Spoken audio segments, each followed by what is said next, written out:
So this is the WE Swordfin. Let's talk about it. So right off the bat, let's discuss price. Mid $200 for these three knives, which puts it right in the decent premium quality of materials, of look, of feel. So we're expecting good things, good usage, and ergonomics in a well-made knife from this price point.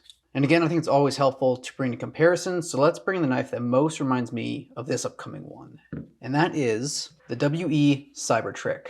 Now, if you look at our profiles, let's say, 1 and 2, this knife is obviously bigger, but these similar profiles and opening mechanisms, primarily being this little nub here for the thumb to open it with. However, they've now added a thumb stud for you to use and open and close. Both knives are extremely easy to use, and this knife is actually like $10 more than the Swordfin, but you obviously get a different frame, a different feel to it. This one also has more real estate going on. So I just want to get a point of comparison of what this knife is up against in its own line. I like the design with the scales here so that this frame can open and close, and I can squeeze as much as I want to on both sides, so I don't have to get worried about which hand I'm using or opening it with, let's say. As far as materials goes, I would say this is standard WE fare with carbon fiber, shredded carbon fiber, and titanium that's been anodized in the lightning pattern. You obviously have 20 CV steel in the blade here in either this finish or in black wash as well. So those are two options for you.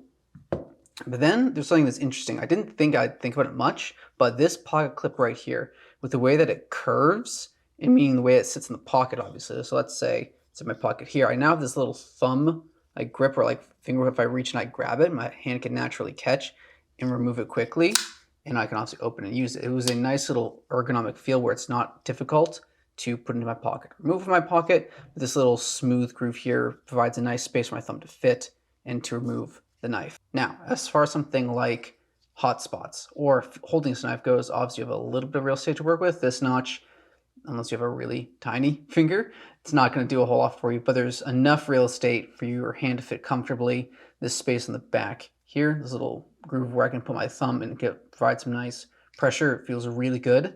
I don't mind this little groove right here. If I put my hand in, my finger will naturally sit right in here, and the rest of my hand can fit comfortably in the handle. Compared to something like, let's say this knife, where there isn't that groove, and now my whole hand just moves freely. I think the one thing people might have to figure out for themselves is how they feel about the pocket clip being under here. Like, again, this groove here comes into play where if I put my finger here, it feels very nice and comfortable. It's not getting pinched, like it's not contacting here. So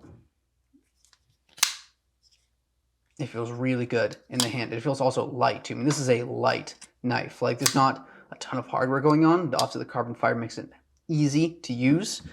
I'll use this one as an example where the actual feeling of holding it is extremely easy and it's very friendly to use. Now, let's look at something like opening and closing force, right? If I put my thumb here, it opens really smoothly. It has a lot more of a pop than, let's say, a Civivi knife that's a pier would. I'll actually use an example real quick. That being the upcoming Civivi Regulatron. So, I was pushed down, let's say I push it down very lightly, right? This knife will slowly open itself up into the frame lock position, but it will open up. It's still reliable in that manner, but the snap that might be present in something like a Diva Pony Stout is present here, where I press, and the knife just immediately places itself in the lock position. Same thing with the thumb stud, opening and closing. So that might lead into the next point, which is the soundscape. And oddly enough, these three knives all have a very different soundscape depending on the materials that are used, and I will show you now.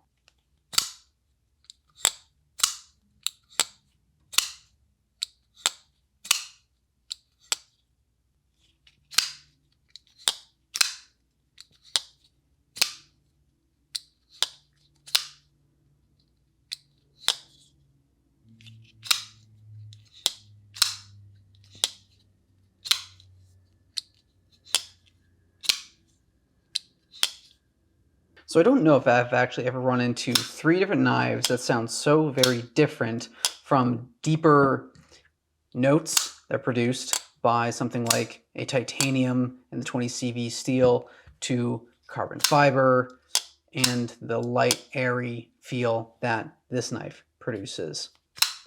Opening and closing this knife is about as easy as it gets. Like, it requires 1, 2, 1, 2. About 2 pounds of force to get it open, but if I was to do this all day and not even think about it, this knife is as easy to open and to use as they come. And pair that with an extremely sleek profile in the mid-200s range with the materials that are provided and the ease and ergonomics that come along. The only issue I might have with it is, let's say, it's got a single-sided pocket clip on it, but if you're right-handed, fantastic. If you're left-handed, maybe we can work something out for you, talk to the people in the Knife Mods community in the Discord, and maybe we can get you set up with something cool. But now I'm just spitballing from the hip. So I will leave this little quick review here. Thank you so much for watching. Let me know what you think of this knife, of any of these knives down in the comments below, and I will see you in the next one.